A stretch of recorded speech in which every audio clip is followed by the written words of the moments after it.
invitarlos, hermanos, a que busquen ahí en sus Biblias el último libro de la Biblia, el Apocalipsis. Vamos al libro de Apocalipsis, capítulo 1. Libro de Apocalipsis, capítulo 1. Y vamos a leer este capítulo 1 del libro de Apocalipsis, y alguna cosa respecto a este capítulo vamos a estar hablando en esta oportunidad. Apocalipsis capítulo 1, sigan ahí con sus vistas.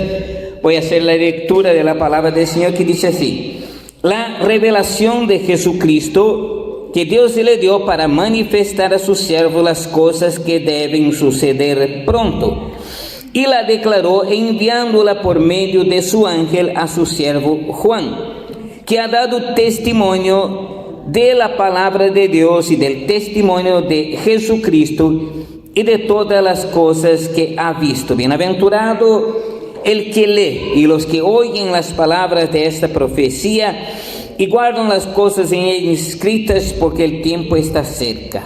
Juan, a las 7 iglesias que están en Asia, gracia y paz a vosotros, del que es, y que era, y que ha de venir, y de los 7 espíritus que están delante de su trono, y de Jesucristo, el testigo fiel, el primogénito de los muertos, y el soberano de los reyes de la tierra, al que nos amó y nos lavó de nuestros pecados con su sangre, y nos hizo reyes y sacerdotes para Dios su Padre. A él sea gloria e imperio por los siglos de los siglos. Amén. He aquí viene con las nubes, y todo ojo le verá, y los que le traspasaron, y todos los linajes de la tierra harán lamentación por él. Sí, amén. Yo soy el alfa y la omega, principio y fin, dice el Señor, que el que es, y que era, y que ha de venir, el Todopoderoso. Yo, Juan, vuestro hermano y copartícipe vuestro en la tribulación, en el reino y en la paciencia de Jesucristo, estaba en la isla llamada Patmos, por causa de la palabra de Dios y el testimonio de Jesucristo. Yo estaba en el Espíritu en el día del Señor, y oí detrás de mí una gran voz como de trompeta, que decía: yo soy el alfa y la omega, el primero y el último. Escribe en un libro lo que ves, e envíalo a las 7 iglesias que están en Asia: a Éfeso, Esmirna, Pérgamo, Tiatira, Sardis, Filadelfia y Laodicea. Y me volví para ver la voz que hablaba conmigo, y vuelto vi 7 candeleros de oro, y en medio de los 7 candeleros a uno semejante al Hijo del Hombre, vestido de una ropa que llegaba hasta los pies, y ceñido por el pecho con un cinto de oro. Su cabeza y sus cabellos eran blancos como la blanca lana, como nieve, sus ojos como llama de fuego, y sus pies semejante al bronce bruñido, refulgente como en un horno, y su voz como estruendo de muchas aguas. Tenía en su diestra 7 estrellas, de su boca salía una espada aguda de 2 filos, y su rostro era como el sol cuando resplandece en su fuerza. Cuando le vi, caí como muerto a sus pies, y él puso su diestra sobre mí, diciéndome: no temas, yo soy el primero y el último, y el que vivo y estuve muerto, mas he aquí que vivo por los siglos de los siglos. Amén. Y tengo las llaves de la muerte y del Hades. Escribe las cosas que has visto, y las que son, y las que han de ser después de estas. El misterio de las 7 estrellas que has visto en mi diestra, y de los 7 candeleros de oro. Las 7 estrellas son los ángeles de las 7 iglesias, y los 7 candeleros que has visto son las 7 iglesias. Gloria al Señor por su palabra. Hoy vamos a hablar un poquito aquí, no nos va a alcanzar el tiempo ciertamente para hablar de todo, pero vamos a hablar un poquito sobre el capítulo 1 del libro de Apocalipsis. La primera cosa que nosotros encontramos es que muestra que lo que acontece a partir del versículo 1 es una revelación. El libro de Apocalipsis, esta palabra Apocalipsis, justamente lo que significa esta palabra Apocalipsis es lo que está mencionado en el primer versículo, es la palabra revelación.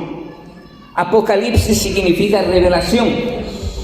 Tiene, hermanos, la idea de algo que está por detrás de una gruesa cortina, la cual no deja ver lo que está por detrás de ella. Es como si usted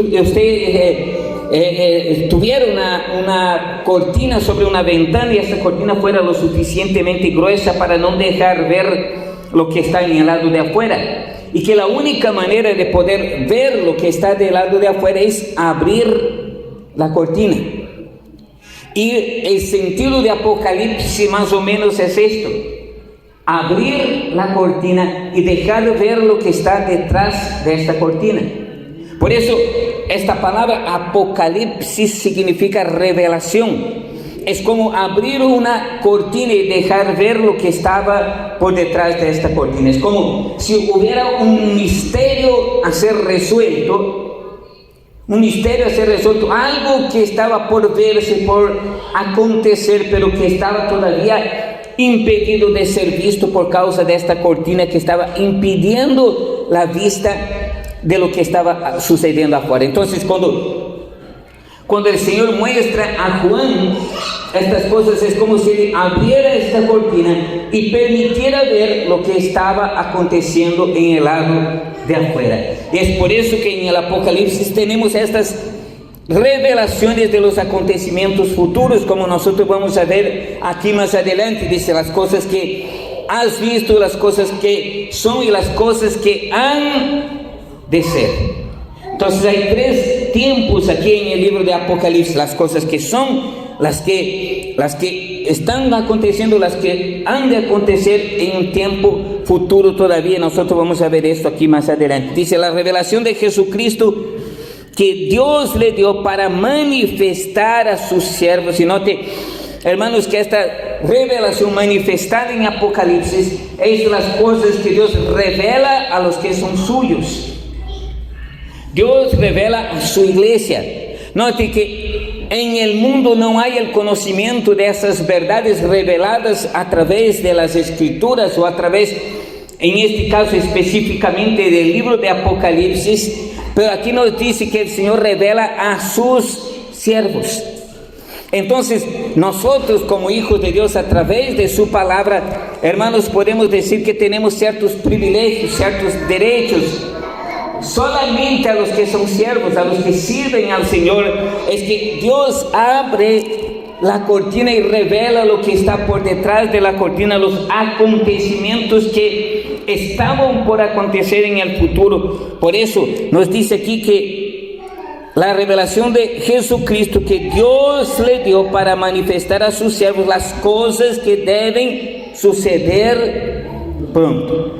Aunque obviamente el pronto de Dios no es nuestro pronto, porque pronto ya se pasaron más de 2000 años y muchas de estas cosas que están registradas en el libro de Apocalipsis aún no pasaron cabalmente, no acontecieron todas estas cosas. Parte de ellas quizás estén aconteciendo, hayan ya acontecido, pero la mayoría de ellas aún está para acontecer en un tiempo próximo todavía. Pero nos dice aquí que esta revelación, hermanos, de lo que está mostrado en el libro de Apocalipsis, en las Escrituras, es una cortina que el Señor ha abierto para mostrar a sus siervos, para mostrar a nosotros, para mostrar a su iglesia. Porque la única forma de que nosotros podamos conocer el futuro y entender perfectamente lo que ha de acontecer en el futuro es a través de las Escrituras. Con certeza, hermanos, usted ha leído ya Deuteronomio 29. Y ahí va a decir así que las cosas secretas pertenecen al Señor nuestro Dios, pero las reveladas es para nosotros y para nuestros descendientes después de nosotros, para que aprendamos a temer al Señor. Entonces hay cosas que Dios no las reveló, pero todo, hermanos, yo ya dije esto en muchas ocasiones, todo lo que está descrito en las Escrituras es lo que Dios quiso revelarnos a nosotros. Y usted puede estar seguro de que solamente aquellos que sirven al Señor de todo corazón, pueden tener el conocimiento verdadero de lo que Dios quiso que nosotros supiéramos a través de las Escrituras. ¿Por qué? Porque nos dice aquí que Él quiso revelar a sus siervos las cosas que deben suceder pronto, y la declaró enviándola por medio de su ángel a su siervo Juan. Entonces Dios tuvo un medio por el cual Él quiso revelar todas las cosas, y usó un ángel. A través de este ángel, Él fue allá donde estaba Juan, en la isla de Patmos, y abrió esta cortina, abrió este velo para revelar las cosas que deben suceder pronto. Entonces, podemos decir que el Apocalipsis es un misterio revelado. Es algo que Dios quiso que tú y yo supiéramos. Entonces, hermanos, cuando usted abre el libro de Apocalipsis, puede estar seguro de que estas cosas son las cosas que Dios reveló para que nosotros pudiéramos tener conocimiento. Y nos dice aquí acerca de Juan, porque nos dice en el versículo 2, que ha dado testimonio de la palabra de Dios y del testimonio de Jesucristo y de las cosas que ha visto. Mira, hermanos, nos muestra aquí que Juan era un testigo fiel de las cosas de Jesucristo. Note que si usted une el versículo 1 al versículo 2, ¿qué va a percibir? Vamos a leerlo otra vez. Mira, la revelación de Jesucristo que Dios le dio para manifestar a sus siervos las cosas que deben suceder pronto, y la declaró enviándola por medio de su ángel a su siervo Juan, que ha dado testimonio de la palabra de Dios y del testimonio de Jesucristo y de todas las cosas que ha visto. Ahora, está mostrando que Juan fue un hombre que dio testimonio de la verdad, que dio testimonio de Jesucristo. Y nótese usted, hermano, que no solamente Juan fue llamado para ser testigo. Todos nosotros fuimos llamados para ser testigos de Jesucristo. Tú y yo fuimos llamados para ser fieles testigos. ¿Qué es un testigo? Un testigo es una persona que ha contemplado algo, ha visto algo. Un testigo no es una persona que no tiene entendimiento, que no sabe de nada, que no tiene conocimiento. Esto no puede ser un testigo. Un testigo es una persona que ha testificado, que ha presenciado algo, que ha conocido algo, y Dios nos ha dado a conocer por medio de Jesucristo su voluntad. Él ha abierto su palabra para que tú y yo sepamos quién es Jesucristo. Él nos ha dado a entender quién es Jesucristo, que Él es el único y suficiente Salvador de nuestras almas, y que es deber nuestro, tú y mío, hermanos, dar testimonio de Jesucristo. No solo Juan debe ser un fiel testigo, sino que todos nosotros debemos ser testigos fieles de Jesucristo. Testigo que es dar testimonio de que Jesucristo es el que cambió nuestras vidas, el que transformó nuestras vidas, el que hizo algo especial en nuestras vidas, que transformó nuestro corazón, que nos dio una nueva razón por la cual vivir en este mundo. Con certeza muchos de nosotros, antes de conocer a Cristo, andábamos divagando en este mundo, perdidos, sin tener un rumbo cierto, sin saber a dónde ir, sin tener una dirección precisa, con un vacío dentro de nuestro corazón, un vacío interno que quizás tratábamos de llenar a través de alguna cosa que hiciera satisfacer nuestra alma, nuestro ser interno, pero nunca lo pudimos encontrar. Y la única forma verdadera de haber podido llenar este vacío de nuestro corazón fue a través de Jesucristo. Cuando Él entró en nuestras vidas, cuando Él empezó a ser parte de nuestras vidas, Él transformó nuestras vidas. Pasamos a ser a partir de este momento nuevas personas. La Biblia dice: aquel que está en Cristo, nueva criatura es. Las cosas viejas pasaron y aquí todas son hechas nuevas. Entonces, hermano, Jesucristo nos dio una nueva razón por la cual vivir.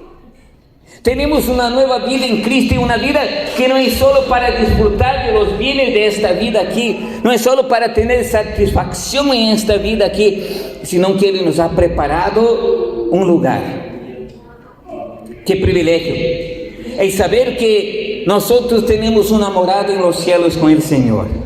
Aún no estamos allá, pero allá nos está esperando esta morada. Aún no hemos partido de esta vida, los que han partido ya están disfrutando de esta bendición, pero nosotros estamos en camino, porque el Señor ha preparado una morada para nosotros. Y lo que tenemos que ser, hermanos, es como Juan, ser testigos de Jesucristo.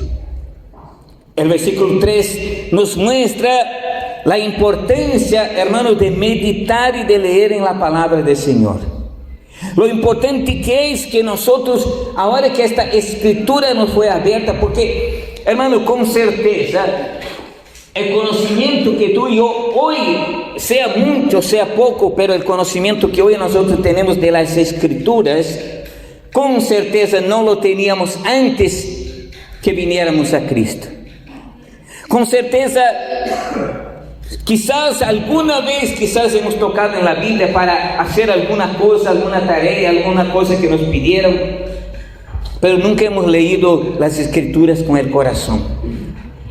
Solamente cuando Cristo entra en nuestras vidas es que abre nuestro entendimiento para dar comprensión de las escrituras y entender la palabra de Dios. Hoy, de alguna manera, en mayor o menor grado, con certeza, nosotros entendemos mejor hoy la palabra de Dios de lo que la entendíamos antes que Cristo hiciera parte de nuestras vidas.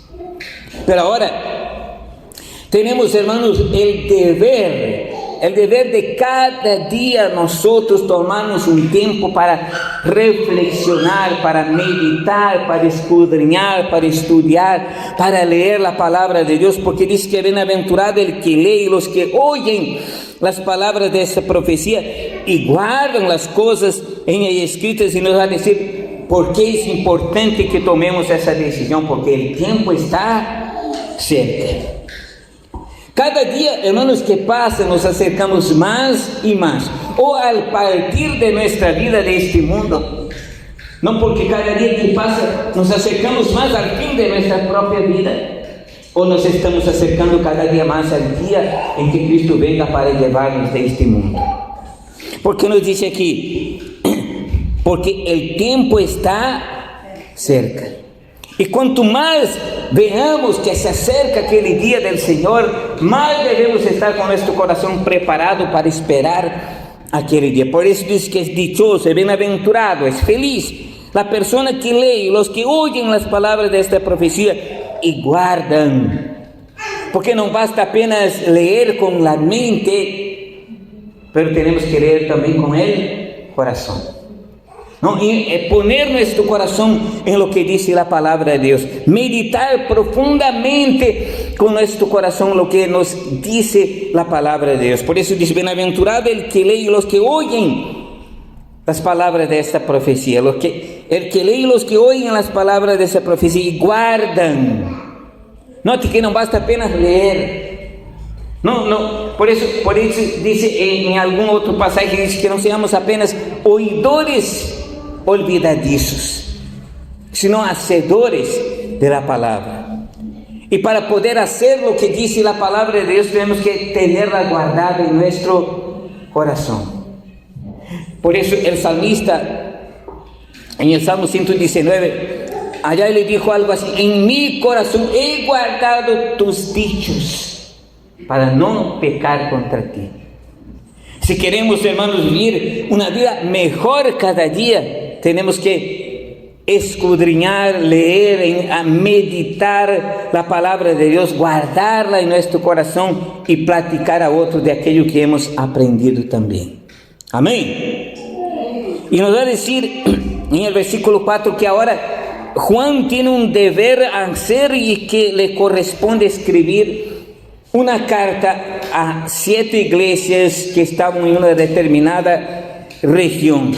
Pero aquí, además de decir que hay aquellas iglesias que existieron en aquel tiempo, hoy estas iglesias ya no existen, pero estas iglesias pueden representar nuestras vidas. Estas iglesias, quizás si nosotros leemos el capítulo 2 y el capítulo 3, quizás al leer podemos identificarnos con alguna de estas iglesias, cómo era su conducta, cómo era su estilo de vida, cómo era su forma de vivir. literalmente, físicamente, aquellas iglesias ya no existen, pero quizás pueda hablar a nuestros corazones hoy cuando leemos las cartas a estas iglesias y ver cómo está también nuestra condición. Pero note lo que dice aquí: Juan a las 7 iglesias que están en Asia, gracia y paz a vosotros, del que es y que era y que ha de venir, y de los 7 espíritus que están delante de su trono. Jesucristo, hermanos, es aquel que es aquel que era y es aquel que ha de venir. Él es el eterno, Él es el desde el principio y Él será para siempre. El versículo 5 nos dice: y de Jesucristo, el testigo fiel, el primogénito de los muertos, el soberano de los reyes de la tierra, al que nos amó y nos lavó de nuestros pecados con su sangre. Muestra, hermanos, la importancia, mi amado hermano y hermana, que debe tener Jesucristo para nuestras vidas. Quizás es importante que con más profundidad cada día en nuestras vidas reflexionemos acerca de esto. Nosotros hablamos que cuando celebramos la cena del Señor es para que nosotros traigamos a la memoria el sacrificio de Cristo a través del pan y de la copa, que representa el cuerpo y la sangre de Jesucristo. Y aquí justamente nos muestra esto: y de Jesucristo, el testigo fiel, el primogénito de los muertos. Hermanos, eso no significa que Jesucristo haya sido el primero a resucitar, porque usted va a encontrar personas que resucitaron en el Antiguo Testamento, y antes mismo de Jesucristo ascender a los cielos, personas resucitaron. Él mismo resucitó varias personas, como a Lázaro, por ejemplo. Pero aquí dice que Él es el primogénito. Primogénito significa el que está en primer lugar, el primero. Pero es que si Jesucristo no fue el primero, entonces, ¿cómo Él es el primogénito? Ya nosotros vamos a ver esto más adelante. Aquí mismo en ese capítulo nos va a mostrar por qué Él es el primogénito de los muertos. Note, aquí dice que Él es el soberano de los reyes de la tierra. Hermanos, con certeza vivimos en medio de una sociedad confusa y de personas que creen que tienen el poder, ¿no? Y de gobiernos que creen que tienen el poder, que son dueños de las personas a las cuales están bajo su jurisdicción, bajo su autoridad. Pero el único que es soberano, de reyes, Señor de señores, es Jesucristo. Porque aquí nos muestra que Él es el soberano de los reyes de la tierra. Pero algo mucho más profundo nos muestra aquí también, porque dice que al que nos amó y nos lavó de nuestros pecados con su sangre. Qué importante, mis hermanos, es lo que Cristo hizo por nosotros. Por eso dice la palabra de Dios: porque de tal manera amó Dios al mundo que dio a su Hijo unigénito, para que todo aquel que en Él cree no se pierda, mas tenga vida eterna. Dice, porque de tal manera Dios amó al mundo. Y Dios nos amó a través de Jesucristo, porque Él es quien entregó su vida voluntariamente por nosotros, para limpiarnos de nuestros pecados, derramando su sangre en nuestro lugar. Imagínense, hermanos, ¿qué sería de nosotros si no fuera Jesucristo?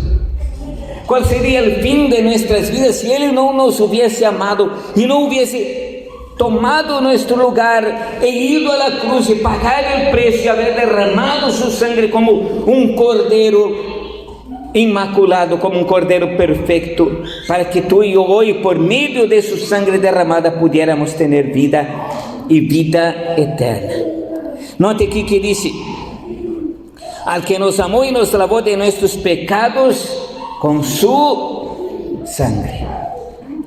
Y la única cosa, hermanos, que podía limpiar nuestros pecados y quitar nuestros pecados y hacernos justos delante de Dios era la sangre de Jesucristo. No existía otro medio y no existe otro medio por el cual el ser humano pueda estar limpio y justo delante de Dios. La única manera, la única forma es a través de Jesucristo, de su sangre derramada. Por más que el ser humano intente hacer cosas para sentirse bien y agradar a Dios, por más que lo haga, si no haya pasado primero por la sangre de Jesucristo, no hay nada que el ser humano pueda hacer para obtener la salvación. Puede no tener la posibilidad de hacer nada más, pero si él cree que Jesucristo es su único Salvador, esto es suficiente. Porque usted puede ver que aquel hombre que estaba allá en la cruz al costado de Jesús, él simplemente dice: Señor, acuérdate de mí cuando vengas en tu reino.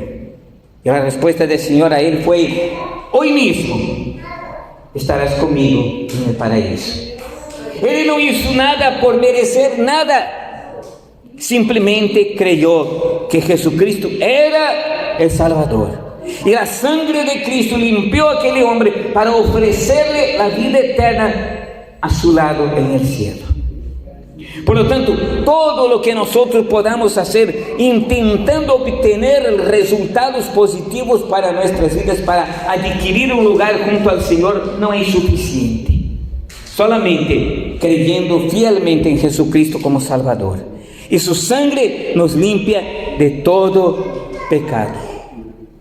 Y nos dice aquí el privilegio que Él nos dio a nosotros en el versículo 6. Mira, hermanos, nosotros, aunque vivimos en este mundo corrupto, lleno de maldad, lleno de pecado, lleno de dificultades, aunque nosotros mismos pasemos dificultad en este mundo, aunque tengamos que confrontar con situaciones y circunstancias difíciles, de repente con enfermedades, con pobreza, con dificultad económica, pero sabe que delante de Dios nosotros no somos cualquier persona. Sabe que el Señor no nos mira con ojos que somos indignos, indiferentes, menospreciados o inútiles o pobres. Mira cómo nos ve el Señor. En el versículo 6 que nos dice: y nos hizo reyes y sacerdotes para Dios su Padre. A Él sea gloria e imperio por los siglos de los siglos. Amén. ¿Sabe lo que tú eres para el Señor? ¿Sabe lo que somos nosotros para Él? Somos reyes y sacerdotes. Por eso bien dice la Escritura que Él es Rey de reyes y Señor de señores. Él es el Rey soberano, pero Él también nos hizo a nosotros en este mundo reyes y sacerdotes. Tenemos dos cosas aquí: la gobernancia. Tenemos el derecho de en Cristo gobernar, pero también nos hizo sacerdotes porque nosotros podemos ministrar delante del Señor, servir delante del Señor, adorar delante del Señor, entrando en su presencia con regocijo. Porque antes, allá en el Antiguo Testamento, hermanos, el único que podía entrar al lugar santísimo, a la misma presencia de Dios, era el sumo sacerdote, y solamente una vez al año. Y él siempre tenía que entrar con sangre ajena, con sangre de un carnero, con sangre de algún animal, para presentarse delante del Señor, si no él mismo sería eliminado. Y solamente una vez al año entraba el sumo sacerdote delante del Señor, allá en el lugar santísimo, delante del arca del Señor. Pero ahora, a través de la sangre de Jesucristo, el Cordero de Dios, Él nos hizo aptos para que todos nosotros, sin diferenciación, sin discriminación, sin impedimento, todos nosotros podamos llegar a su presencia, porque Él nos hizo reyes y sacerdotes. ¿Cuál es la función del sacerdote? Es servir delante del Señor, y podemos presentar a otros delante del Señor. Podemos servir al Señor en adoración, podemos cantarle, alabarle, adorarle, porque Él nos hizo aptos para poder estar libremente en su presencia. Ya no necesitamos entrar en un santuario específico, ya no necesitamos estar delante de algún lugar específico. En cualquier lugar nosotros podemos decir: gloria al Señor, alabado sea su nombre, porque Él nos hizo reyes y sacerdotes. Pero aquí nos dice en el versículo 7 la promesa de su regreso. Ese Señor de señores, ese que entregó su vida por nosotros, hermanos, Él va a venir otra vez. Aquí ya muestra su venida después del arrebatamiento de la iglesia, aunque nosotros vamos a ver más adelante que Él habla acerca del mismo rapto de la iglesia, pero aquí muestra su venida después del arrebatamiento, porque Él está diciendo, aquí viene con las nubes, y todo ojo lo verá, y los que le traspasaron, y todos los linajes de la tierra harán lamentación por Él. Sí. Amén.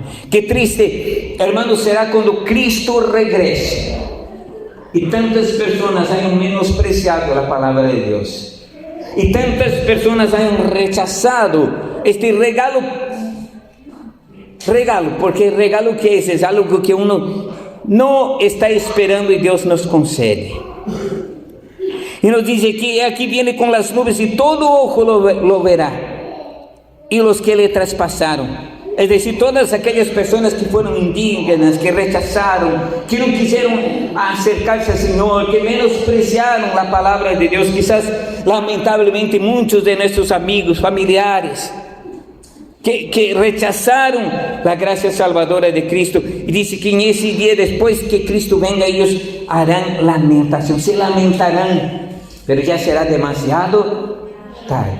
Esto realmente debe ser bastante terrible. Pero nos dice el versículo 8: yo soy el alfa y la omega, el principio y el fin, dice el Señor, el que es, el que era y el que ha de venir, el Todopoderoso. Nos muestra, hermanos, cuán grande es el Señor. Él que es, Él es alfa y omega. ¿Sabe usted qué es alfa y omega?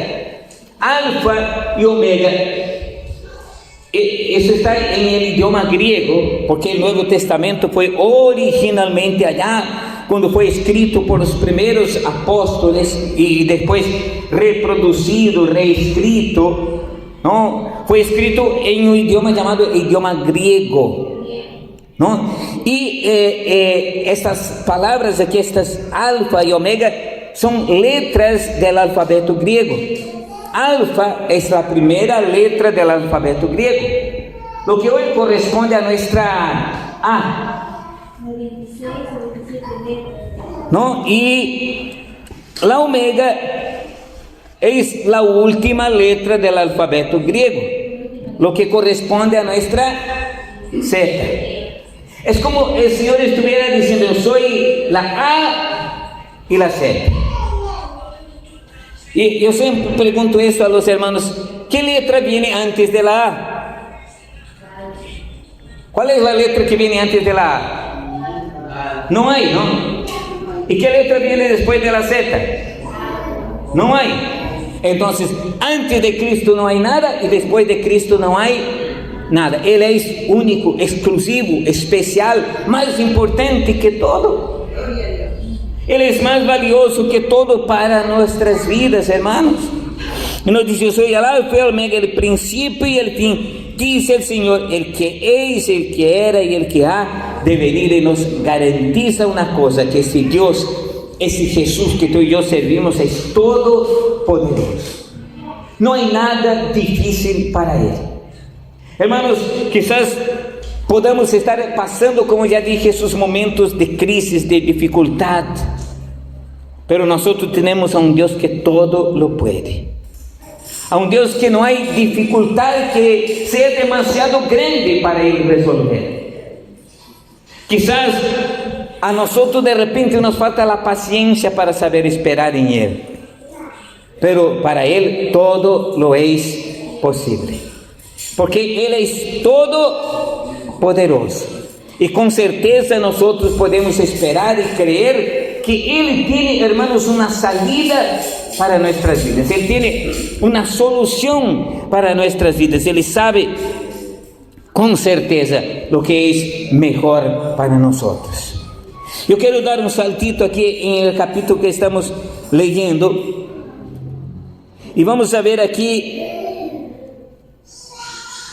en el versículo 17 y 18. Después quizás podamos volver a hablar desde donde nos hemos quedado, pero note lo que dice el versículo 17: Cuando le vi, caí como muerto a sus pies, y él puso su diestra sobre mí, diciéndome: no temas, yo soy el primero y el último. Y el que vivo, note que allá les he hablado de esto, ¿no? Y el que vivo, Jesucristo vive para siempre. Él es el primogénito de los muertos. ¿Por qué Él es el primogénito de los muertos? ¿Por qué? ¿Sabe por qué? Porque Él es el único que murió, es el único que resucitó y es el único que hasta ahora vive para siempre.